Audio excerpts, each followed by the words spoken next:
बंद कर लेते हैं तीव्र आकर्षण में, और या हम आंख बंद कर लेते हैं तीव्र विकर्षण में।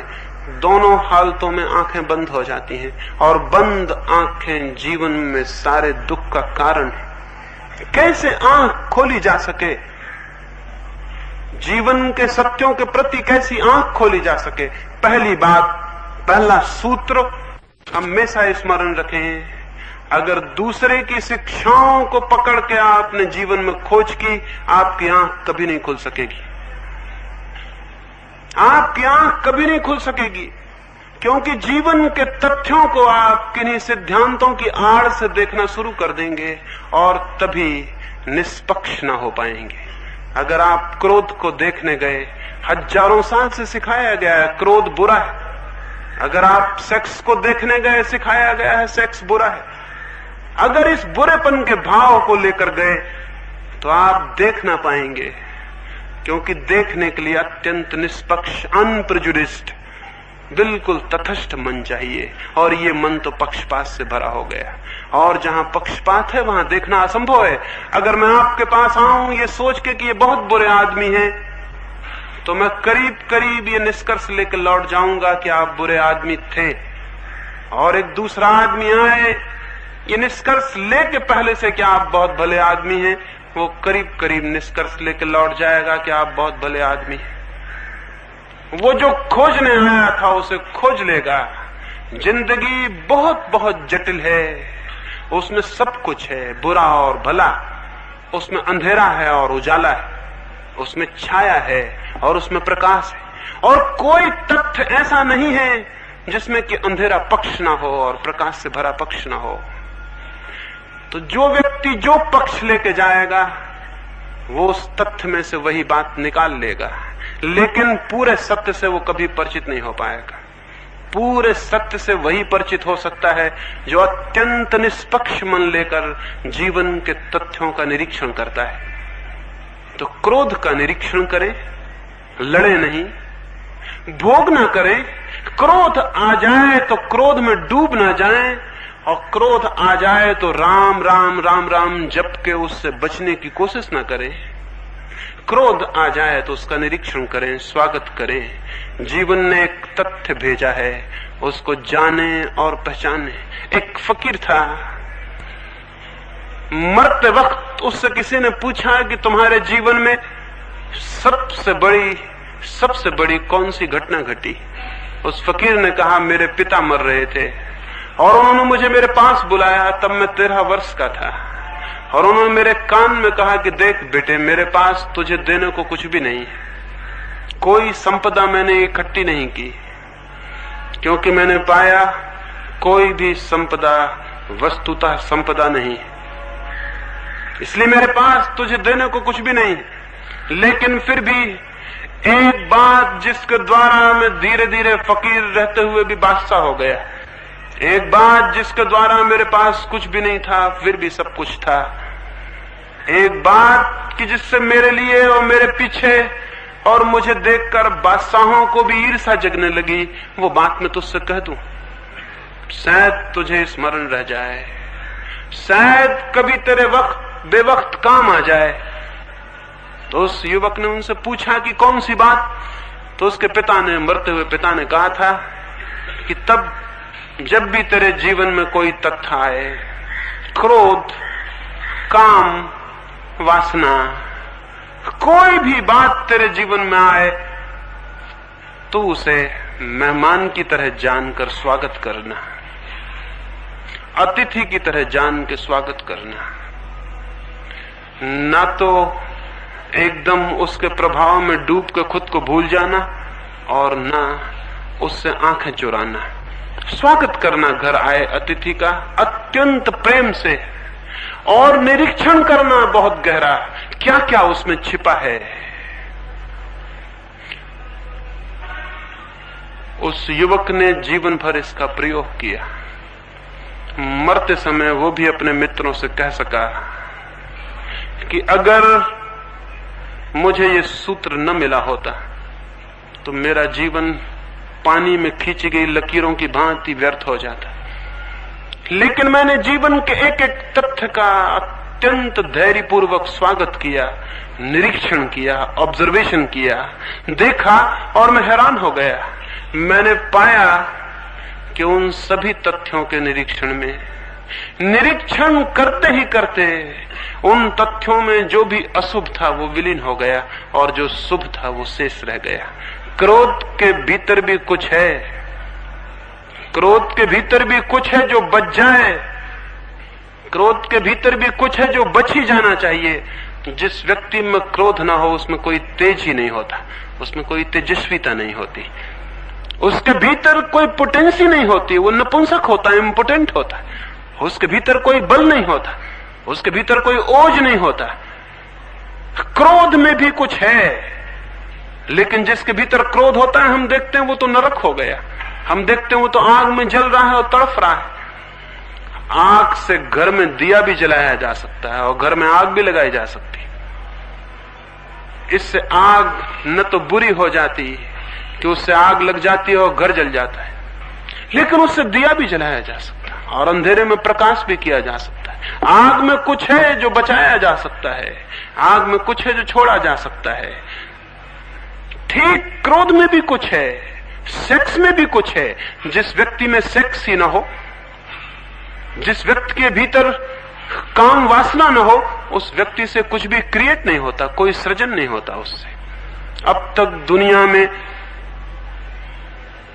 उन लोगों ने जिनके भीतर कोई काम की वासना नहीं थी बचपन से, उनके भीतर कोई सृजन पैदा नहीं हुआ। न उनसे एक गीत पैदा हुआ, न उनसे एक संगीत की लहर जन्मी, न उन्होंने एक चित्र बनाया, न उन्होंने एक गांव बसाया, न उन्होंने बगीचे लगाए और फूल पैदा किए। उनसे कुछ भी नहीं हुआ।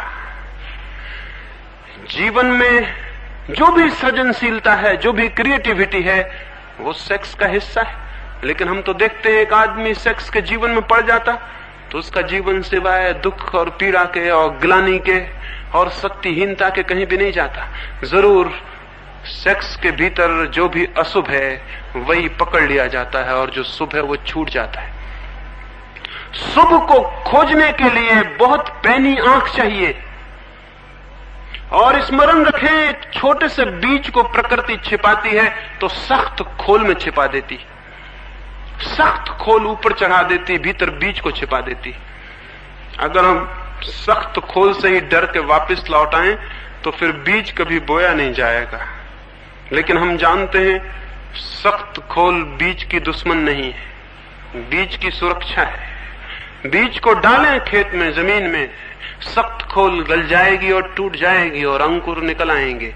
उन कोमल अंकुरों की सुरक्षा के लिए सख्त खोल थी। मनुष्य के जीवन में जिसे भी हम बुरा कहते हैं, मैं बुरा नहीं कहता, मैं कहता हूं वो सख्त खोल की तरह है, उसके भीतर बड़े कोमल अंकुर छिपे हुए हैं। जो आदमी क्रोधी होता है, अगर किसी भी दिन क्रोध की शक्ति से पूरी तरह परिचित हो जाए, वही क्षमावान हो जाता है। क्रोध के भीतर क्षमा छिपी है, और जिस आदमी के जीवन में क्रोध नहीं है उसके जीवन में क्षमा कभी नहीं होगी। क्या आपको पता है, जिस आदमी के भीतर बहुत ज्यादा काम की वासना होती है, वही व्यक्ति सचमुच में कभी ब्रह्मचर्य को उपलब्ध हो पाता है, अन्यथा दूसरा व्यक्ति नहीं। सेक्स की शक्ति ही, काम की शक्ति ही ब्रह्मचर्य का ओज बन जाती है। जैसे किसी घर के बाहर हम खाद को इकट्ठा कर दें, गंदगी को इकट्ठा कर दें, तो बास दुर्गंध फैलना शुरू हो जाएगी। वहां जीना और रहना कठिन हो जाए, वहां श्वास लेना मुश्किल हो जाए। लेकिन जो जानता है वो उस खाद को बगिया में डाल देता है और बीज बो देता है, और बीजों से पौधे निकलते हैं और फूल आते हैं, और उन फूलों में जो सुगंध है वो उसी खाद से खिंच के निकलती है, वो उसी का ट्रांसफॉर्मेशन है, वो उसी का रूपांतरण है। खाद के दुश्मन न बन जाएं, खाद के उपयोग करने वाले बने, खाद के गुलाम न बन जाएं, खाद के मालिक बने। जीवन में जो भी वासनाएं हैं वे सारी की सारी वासनाएं खाद बन सकती हैं आत्मा के फूलों के लिए, लेकिन जो उनसे लड़ता है वो कैसे उन्हें खाद बना पाएगा। और जो उनमें डूब जाता है वो दुर्गंध में डूब जाता है, और जो उनसे भागता है वो सुगंध से वंचित रह जाता है। समझ लें, फिर से दोहराता हूं, जो खाद में डूब जाता है वो दुर्गंध में डूब जाता है, और जो खाद से भागने लगता है वो सुगंध से वंचित रह जाता है। जो खाद का उपयोग करता है और खाद को रूपांतरित करता है, वो दुर्गंध से मुक्त होता है और सुगंध को उपलब्ध होता है। जीवन का भी सूत्र यही है। जीवन में जो भी है परमात्मा के जीवन में, वो जो भी मिला है प्रकृति से, वो सब छिपा हुआ सौभाग्य है। उससे घबराएं ना, उससे भागे ना, उसमें डूब भी ना जाएं। फिर क्या करें?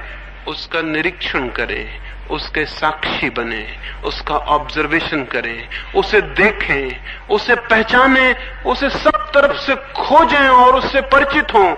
उसमें कुछ भी अपरिचित ना रह जाए। जिस दिन क्रोध को कोई पूरा जान लेता है, क्रोध से मुक्त हो जाता है। लेकिन क्रोध का जो तेज था, जो वीर्य था, क्रोध का जो ओज था, वो उसमें बच रहता है, वो निर्वीर्य नहीं हो जाता।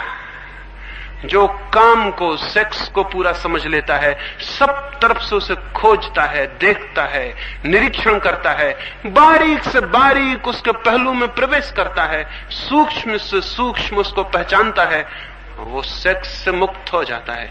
उसी के भीतर ब्रह्मचर्य का जन्म होता है, उसी के भीतर वो सारी शक्ति दिव्य ऊर्जा में बदल जाती है।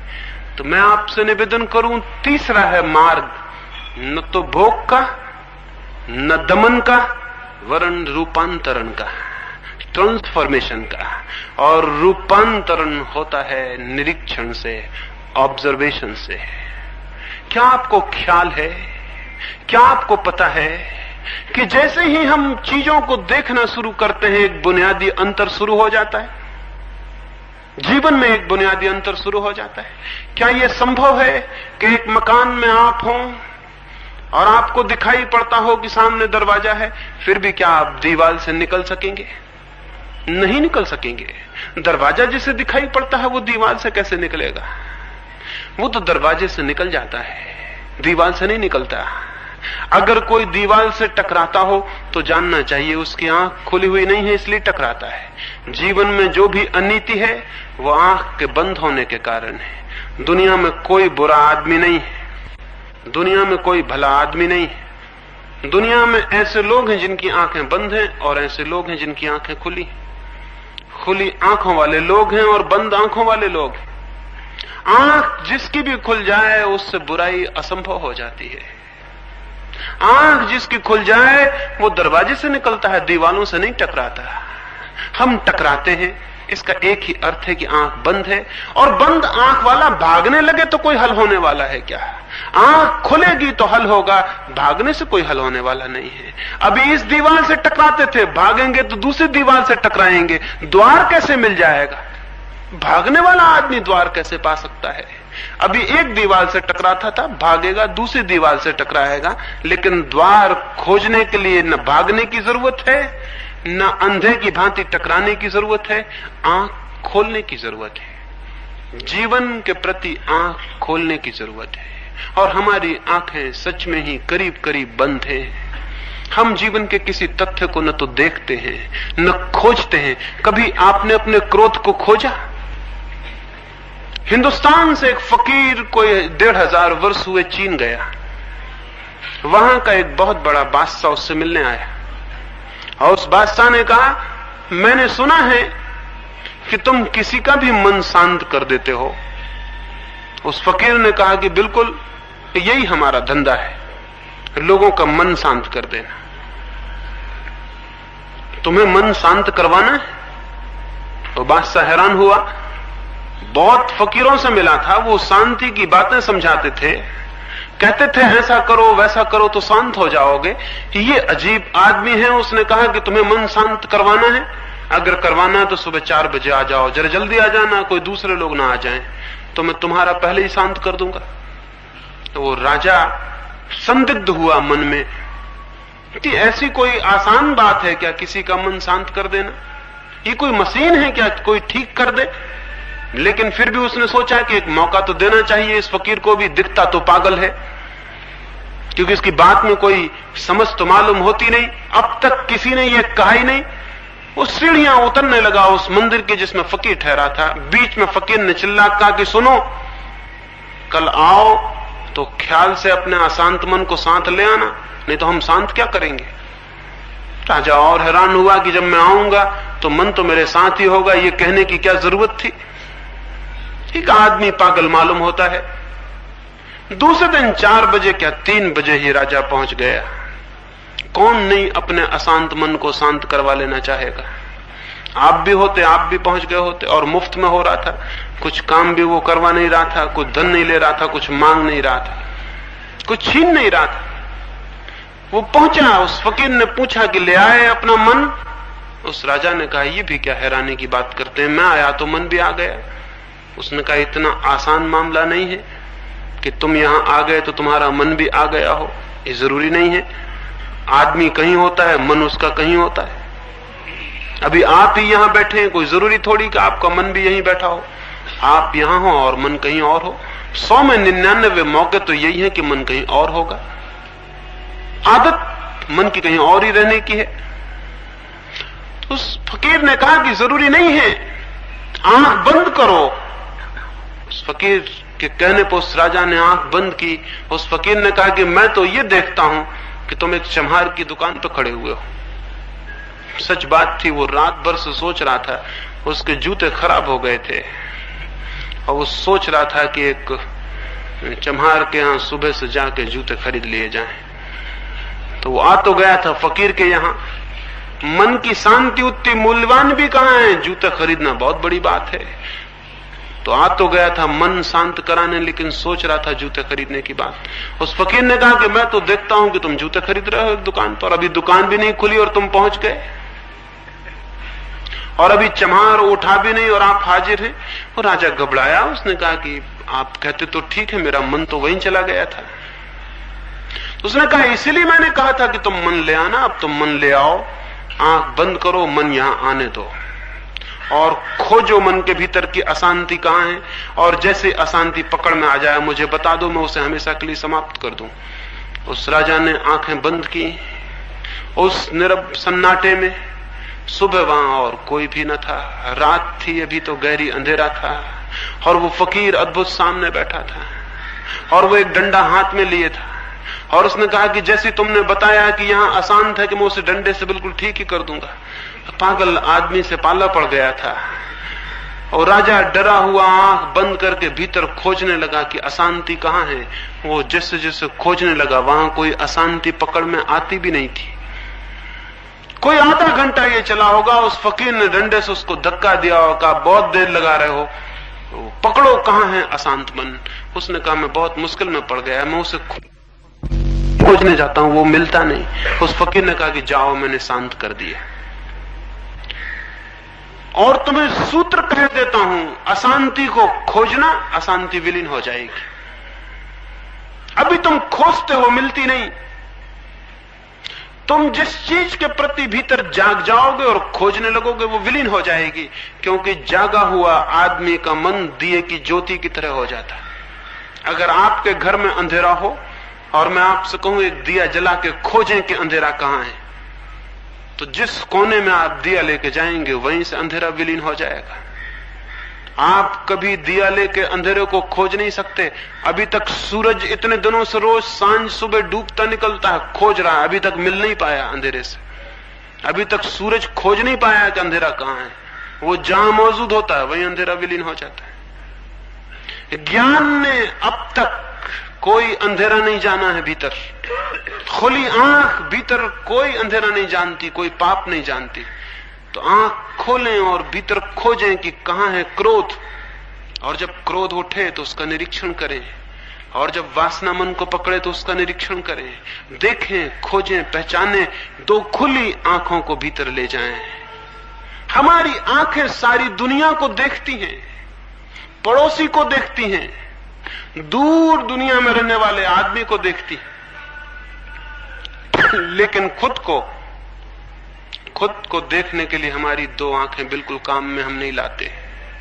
सारी दुनिया को देखना चाहते हैं, सारी दुनिया के आलोचक बनना चाहते हैं। आलोचक का मतलब जिसने अपनी आंखें दूसरे पर जोर से जमा दी। लोचन का मतलब आंख होता है, आलोचक का मतलब होता है जोर से आंख किसी पर लगा दे। ऐसे आदमी को हम लुच्चा भी कहते। लुच्चे का भी मतलब ही होता है जो कोई जोर से किसी पे आंख गड़ा दे, उसको हम कहते हैं बहुत भद्दे ढंग से देख रहा है।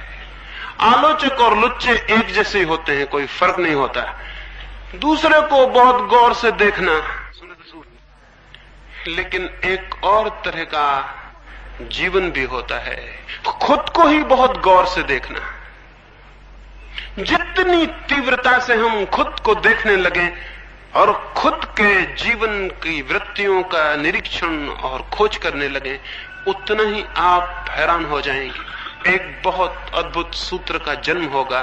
दिखाई पड़ेगा कि जैसे ही देखना शुरू किया, जो जो व्यर्थ था वो क्षीण होने लगा, जो जो सार्थक था वो उभरने लगा, जो जो विसंगीत था वो विदा होने लगा, जो जो संगीत था उसकी ध्वनियां आने लगी, जो जो दुर्गंध थी वो जाने लगी, जो जो सुगंध थी उसके फूल खिलने लगे। मनुष्य की आत्मा में बहुत है, बहुत। उसे हम बाहर से भरना चाहते हैं, हम पागल हैं। इसलिए वो कभी बाहर से भर नहीं सकती। भर सकती है भीतर से, लेकिन भीतर अभी बीज पड़े हैं। उन बीजों को अगर हम फूल बना सकें तो भीतर एक बगिया बन जाए और भीतर सब भर जाए। लेकिन उन बीजों को हम फूल नहीं बना पाएंगे, क्योंकि जिसने कभी अपने भीतर जाके देखा भी ना हो, वो अपने भीतर के बीजों को कैसे खोजेगा? वो उस खजाने को कैसे खोजेगा जिसके ऊपर ही बैठा हुआ है? एक गांव में एक भिखमंगा मरा। वो 30 वर्ष से एक ही जगह बैठ के भीख मांग रहा था। उसने बहुत भीख मांगी थी, लेकिन भीख मांगने से कहीं कुछ होता है? भीख मांगने से कभी कोई समृद्ध होता है? वो भी समृद्ध नहीं हुआ था, मर गया। एक ही जगह बैठा रहा था अपने गंदे कपड़े फैलाए हुए। तो मोहल्ले के लोगों ने सोचा उसको तो दफनाएं, उसके कपड़ों को जलवाएं।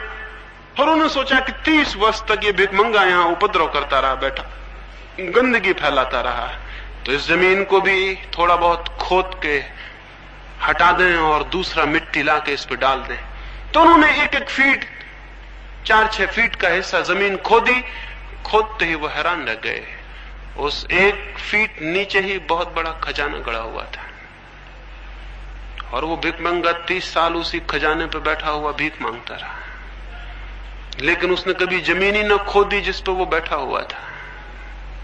और हम में से भी मुश्किल से कभी कोई उस जमीन को खोदता है जिस पर हम बैठे हुए हैं। और वहां निश्चित खजाने हैं। उन्हीं खजानों को तो कोई क्राइस्ट पा लेता है, कोई मोहम्मद, कोई कृष्ण, कोई राम, कोई बुद्ध, कोई महावीर। उसी खजाने को पाके नाच उठता है आनंद से, समृद्ध हो जाता है, मालिक हो जाता है। और हम उसी खजाने पर बैठे भिक्षा पात्र लिए भीख मांगते रहते हैं। और 30 साल बाद, जब 30 साल के अभ्यास से हम खूब बड़े भारी भिखमंगे हो जाते हैं और मरते हैं, तो हमारे मरने के बाद दूसरे लोग जमीन साफ करने के लिए और हमको हटाने के लिए इंतजाम करेंगे। लेकिन हम खुद कभी भी इस ख्याल से नहीं भरते कि जब मैं पैदा हुआ हूं और मेरे भीतर जीवन इतनी लहरें ले रहा है और मेरे भीतर प्राण थिरक रहे हैं और मेरे भीतर एक चेतना है, एक होश है, एक आत्मा है, मैं जीवित हूं, जीवंत हूं। जब मेरे भीतर जीवन लहरें ले रहा है, तो कहीं इस जीवन के लहरें लेते हुए व्यक्तित्व के पीछे ही कोई सागर तो नहीं छिपा, कोई खजाना तो नहीं छिपा? मैं वहां जाऊं और खोजूं, मैं वहां पहुंचूं और जागूं, तो शायद खजाना 1 फीट से ज्यादा दूर नहीं है। एक छोटी सी कहानी और मैं अपनी चर्चा को पूरा करूंगा। खजाना बहुत निकट है उनके लिए जो आंखें खोलते हैं और उस जमीन को खोदते हैं जिस पर खड़े हैं। क्रोध पर आप खड़े हैं, सेक्स पर आप खड़े हैं, शत्रुता पर आप खड़े हैं, घृणा पर आप खड़े हैं, द्वेष पर आप खड़े हैं। इस सब को खोदें। यही जमीन है जिस पे आप खड़े हैं, जिस पे कोई भी खड़ा है, इसको खोदें। हो सकता है कि बहुत ही थोड़ी गहराई पर खजाने मिल जाएं। कोलोराडो का नाम सुना होगा। वहां जब सबसे पहले आज से कुछ वर्षों पूर्व सोने की खदानें मिली, तो वहां एक बड़ी अद्भुत घटना हुई। सोने की खदानें मिली थी, लोग जमीनें खरीद रहे थे कोलोराडो में। और जो थोड़ी बहुत जमीन भी खरीद लेता था वही अरबपति और धनपति हो जाता था। ऐसा सोना उगल रही थी जमीन। जिनके पास जितना पैसा था उन्होंने उतना पैसा लगा के जमीनें खरीद ली। एक बहुत बड़े करोड़पति ने सोचा छोटी मोटी जमीन क्या खरीदूं।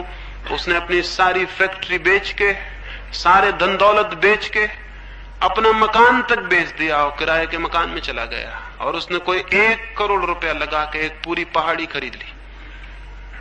उस पहाड़ी पर उसने बड़े बड़े खोदने के यंत्र ले गया और खुदाई शुरू हुई और दुर्भाग्य भी शुरू हुआ। खुदाई होती गई, पत्थरों के सिवा वह उस पहाड़ी पर कुछ भी हाथ न लगा। आसपास ही लोगों ने छोटे छोटे खेत खरीद लिए थे और उन खेतों में सोना मिला था और उस पहाड़ी पर कुछ भी नहीं था। वो पहाड़ी बिल्कुल खाली मालूम होती थी। घबराहट फैल जानी स्वाभाविक थी। उसके परिवार के लोग तो मूर्छित होने लगे और उन्होंने कहा कि क्या पागलपन किया। चलती रोजी थी, कमाई अच्छी थी, वो सब बर्बाद हो गई और एक पत्थर का पहाड़ खरीद लिया। उस आदमी ने लेकिन साहस न खोया और वो खुदाई करता ही गया और करता ही गया। लेकिन सारे घर के लोग उसे पागल कहने लगे। घर में खाने पीने तक की मुश्किल खड़ी हो गई। उस पहाड़ से कुछ भी नहीं निकल रहा था सिवाय पत्थरों के। मजदूरों को पैसा चुकाना भी मुश्किल हो गया था और जो यंत्र पहाड़ पे चढ़ाए थे उन्हें उतारने के लायक पैसे भी उनके पास नहीं रहे थे। उसने विज्ञापन किया कि मैं अपने पूरे पहाड़ को मैं यंत्रों के बेचना चाहता हूं और उसने 2 करोड़ रुपया दाम रखा। उसके घर के लोगों ने, उसके मित्रों ने कहा कि तुम क्या पागल हुए हो, तुम्हारे दुर्भाग्य और दुर्घटना की खबर सारे मुल्क में पहुंच गई, कौन इसे खरीदेगा। अब मुश्किल है कि कोई पागल इस चक्कर में फंस जाए जिसमें तुम फंसे। उस आदमी ने कहा ऐसा मत सोचो, मुझसे भी बड़ा कोई पागल हो सकता है। और एक आदमी मिल गया जो उसे 2 करोड़ में खरीदने को राजी हो गए। उसके घर के लोगों ने कहा कि तुम आंखें रहते हुए क्या अंधापन कर रहे हो। एक आदमी डूब के टकरा के मर गया उसी पहाड़ से और तुम भी वही कर रहे हो। उस आदमी ने कहा हो सकता है एक ही हाथ खोदूं और सोने की खदान आ जाए। जहां तक खोदा गया वहां तक सोना नहीं है, ये जाहिर है, लेकिन उसके आगे नहीं है, ये किसने कहा। निश्चित ही लोगों ने कहा तुम्हारा दिमाग खराब है, अपने हाथ से मुश्किल में पड़ते हो। उसने वो पहाड़ खरीद लिया और आश्चर्य की बात है 1 ही फीट के बाद खदान शुरू हो गई।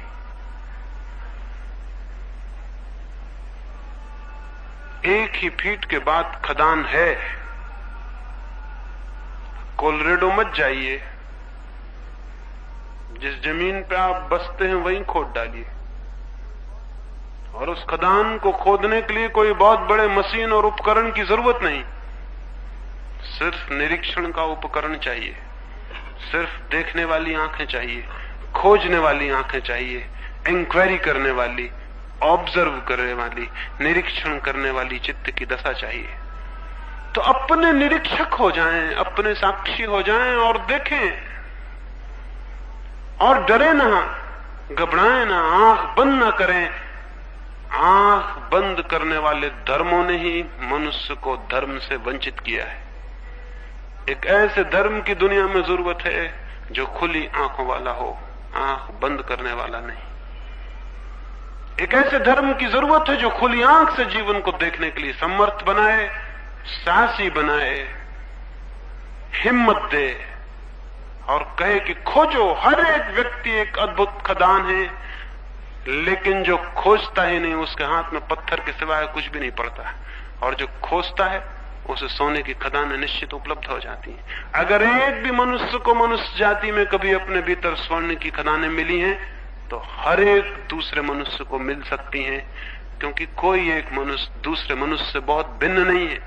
हम अपने पाप में भी समान हैं, हम अपने भीतर परमात्मा में भी समान हैं। स्मरण रखें, हम अपने पापों में भी समान हैं तो हम अपने परमात्मा में भी समान होंगे। एक और छोटी कहानी में कहूं और फिर चर्चा पूरी करूं।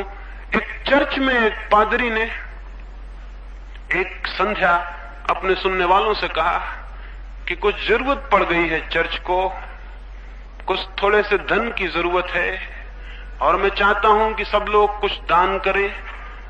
अभी जब सभा पूरी होगी तो मैं अपनी टोपी घुमाऊंगा तो हर कोई कुछ न कुछ दान हुए थे। एक ऐसा भी आदमी बैठा हुआ है जो किसी दूसरे की पराई की स्त्री से प्रेम करता है। उस स्त्री ने ही आके मुझे कहा है तो मैं उसे याद दिला दूं कि वो आदमी कम से कम $1 जरूर दे जाए, नहीं तो मैं सबके सामने उसका नाम खोल दूंगा। उस दिन उस टोपी में $19 पड़े और एक आदमी जिसने $1 नहीं डाला उसने थोड़े फुटकर पैसे डाले और साथ में चिट्ठी डाली, कृपा करके नाम न खोलिए, रात तक पूरे पैसे पहुंचा दूंगा। हम अपने पापों में समान हैं, अंधकार में समान हैं, लेकिन इससे घबराए ना। इससे ही सबूत मिलता है कि अगर हमारे भीतर परमात्मा भी होगा तो हम उसमें भी समान होंगे। और अगर कृष्ण के भीतर मिल जाता है और बुद्ध और महावीर के भीतर मिल जाता है तो घबराए ना। पापों में हम महावीर और बुद्ध के समान हैं तो परमात्मा में भी हम अन्य और भिन्न नहीं हो सकते, वहां भी हम समान होंगे, वहां भी हम समान हैं। सबके भीतर बैठा है कुछ जो आंखें खुलते ही उपलब्ध हो सकता है। उस तरफ थोड़ी चेष्टा करें, उस तरफ थोड़ा प्रयास करें, उस तरफ भीतर किसी संकल्प को घनीभूत होने दें, उस तरफ कोई जीवन में जिज्ञासा और अभीप्सा बनने दें। और स्मरण रखें, संसार की दिशा में कोई कितना ही प्रयत्न करे सफल नहीं हो सकता, क्योंकि वो दिशा भीतर को भरने में असमर्थ है। और परमात्मा की दिशा में कोई अल्प भी प्रयत्न करे तो निश्चित सफल हो जाता है, क्योंकि वो उसको उघाड़ देती है जो भीतर मौजूद है। कुछ पाना नहीं है, उघाड़ना है। परमात्मा बहुत निकट है, सिर्फ देखने वाली आंखें चाहिए। और ये देखने वाली आंखें कहां से लाइएगा? जिसको हम पाप कहते हैं उसी पाप के प्रति जागिए तो देखने वाली आंख पैदा हो जाएगी, और देखने वाली आंख पैदा हो जाए तो पाप विलीन हो जाता है, और जो शेष रह जाता है वही परमात्मा है। मेरी इन बातों को इतनी शांति और प्रेम से सुना है, उससे मैं अत्यंत अनुग्रहित हूं और सबके भीतर बैठे परमात्मा को प्रणाम करता हूं। मेरे प्रणाम स्वीकार करें।